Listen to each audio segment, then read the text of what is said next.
Darcy, quem vai nos ajudar hoje com essas orientações e dicas super importantes é o psicólogo Fernando.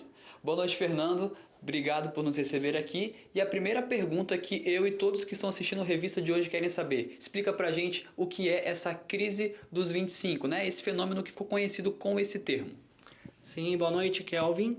Bom, a crise dos 25, primeiro que a idade 25 anos, ela é um referencial. Certo. Essa crise pode acontecer tanto um pouco antes dos 25 anos, quanto um pouquinho depois, tá? Certo.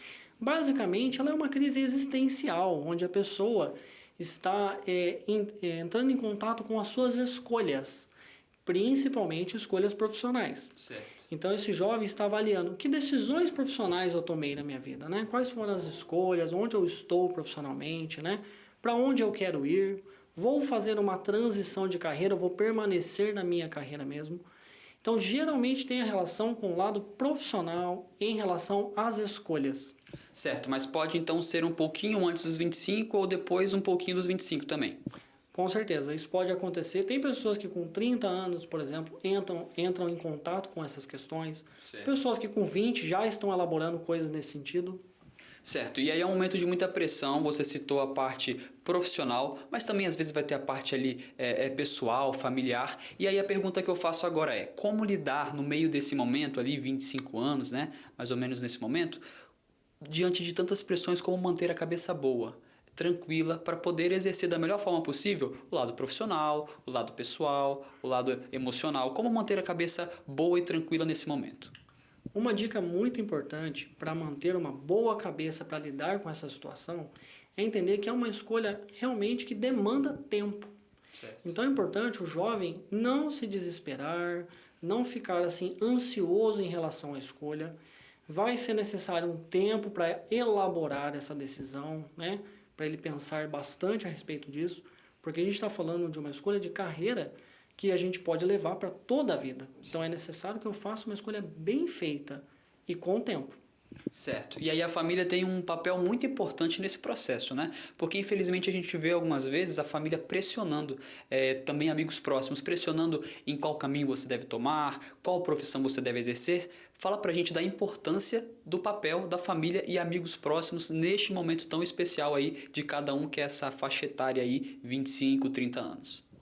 A pressão não é uma boa atitude nesse momento. Certo. Porque quando o jovem está pressionado para tomar determinada decisão, ele pode ficar um tanto ansioso em relação a isso e tomar uma decisão, de repente, não adequada.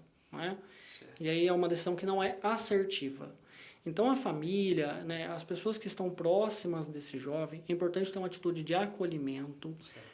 Pode ser feita uma atitude de troca, uma partilha, podem conversar a respeito de escolhas, mas eu preciso deixar aquela pessoa pensar, que ela elabore os seus caminhos com o tempo, não é?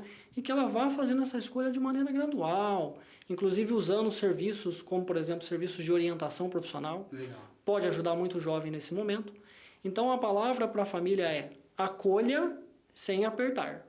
Tá certo. E as redes sociais? Porque muitas vezes a gente acaba se comparando com uma outra pessoa da mesma idade que a minha e ficando frustrado, decepcionado, ansioso para alcançar a mesma coisa que o outro já alcançou nessa mesma idade. Fala pra gente sobre como usar a rede social de uma forma positiva, porque ela pode ser prejudicial nesse momento então, né? Sim, um grande problema de redes sociais é o problema da comparação. Onde eu olho uma pessoa da minha idade ou uma idade próxima que já atingiu determinados marcos e eu me comparo. E eu tenho um sentimento de baixa valia em relação a mim mesmo. Eu me vejo como inferior. Isso é um grande problema. Não é? Na rede social a gente vê o palco das pessoas, a gente não vê o bastidor. Cada pessoa está enfrentando as suas dificuldades. Então a gente tem que olhar para a gente mesmo, para o nosso processo. Eu comparo eu com o meu eu do ano passado e por aí vai, sem comparações. Tá certo então. Darcy, ficam aí as dicas super importantes do Dr. Fernando para que a gente possa cada dia evoluir e aí vermos no ano seguinte aí as melhoras, como ele disse, comparando a gente com o nosso ano passado. Volto contigo.